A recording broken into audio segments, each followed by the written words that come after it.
meus amigos, uma boa noite a todos vocês. Iniciemos o estudo da porção semanal da Torá, como já no próximo Shabat, para Shakitzá.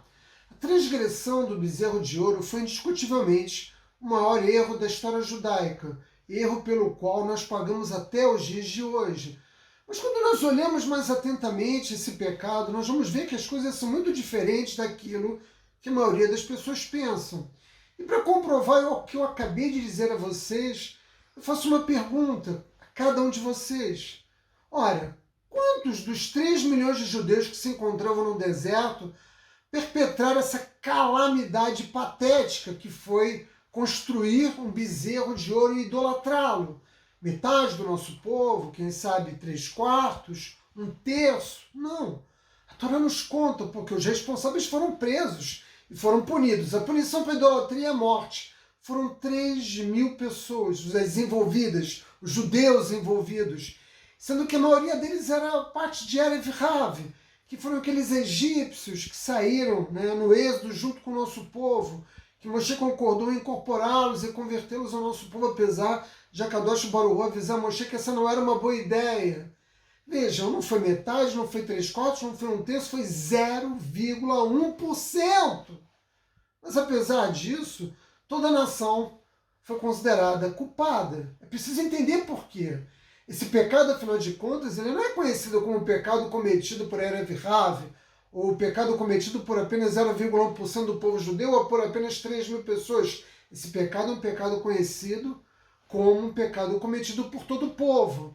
E a pergunta evidente é: por que responsabilizar toda a sociedade judaica pelas ações de um grupo tão pequeno de indivíduos, se nós pensarmos o quantitativo do povo judeu naquele momento da história? Ora, em toda a sociedade, nós sempre temos indivíduos que se desviam do caminho certo.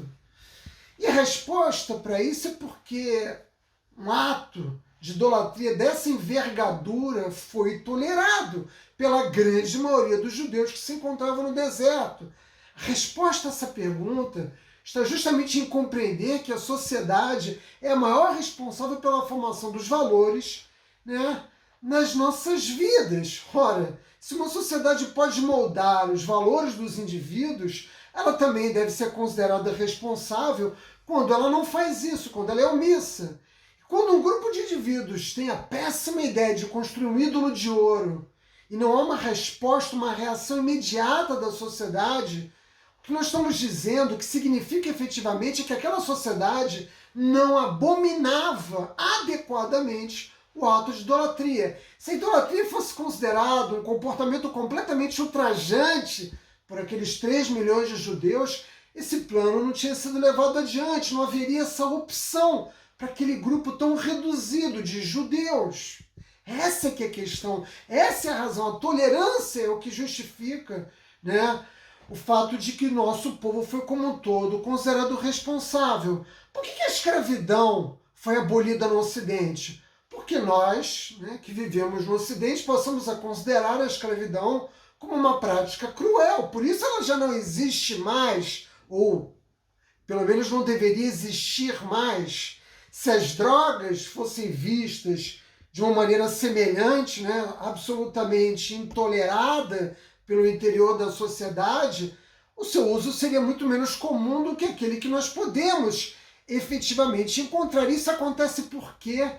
Porque a sociedade é muito ambígua nesse tema, Para alguns é ruim, para outros essa questão deve ser tratada na esfera da liberdade pessoal, assim como você pode consumir álcool, pode consumir tabaco, você pode se drogar. E por essa razão, não existe uma condenação e a sociedade tolera. O racismo, a mesma coisa. Porque o racismo não desaparece e o antissemitismo é a mais antiga forma de racismo existente no mundo. Porque a maioria das pessoas considera o racismo desagradável, mas elas não odeiam o racismo. Porque se elas odiassem a prática da discriminação racial, étnica ou de qualquer outra ordem, ela teria desaparecido. A mesma coisa acontece com o nosso povo. Portanto, como essas práticas continuam fazendo parte das nossas vidas, ou seja, elas continuam sendo toleradas, essas práticas não desaparecem. A mesma coisa vale para o adultério. O adultério é uma transgressão direta de um dos 10 mandamentos. O 7º mandamento diz que que nós não devemos cometer adultério, mas ele é muito praticado, ele é muito comum em praticamente todas as sociedades. Por quê?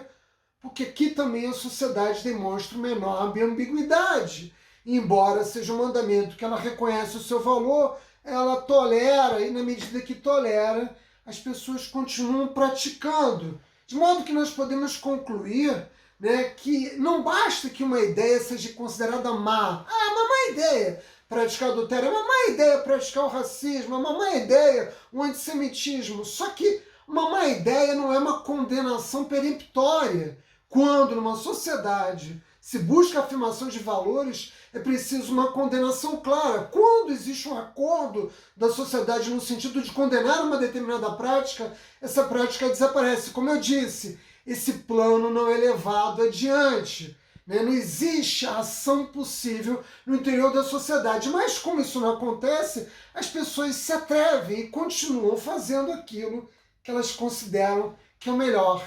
A sociedade, meus amigos, molda os valores. Por isso o judaísmo considera a sociedade judaica, nós judeus consideramos que aquela sociedade, né, de 3 milhões de judeus no deserto, ela é responsável pela prática do pecado do bezerro de ouro, e não apenas os 0,1% do nosso povo. E, obviamente, como eu disse, todos nós pagamos, porque Hashem não nos perdoou completamente, e nós continuamos, né, a responder por aqueles atos que ecoam do passado na história viva do povo judeu, meus amigos. Vai!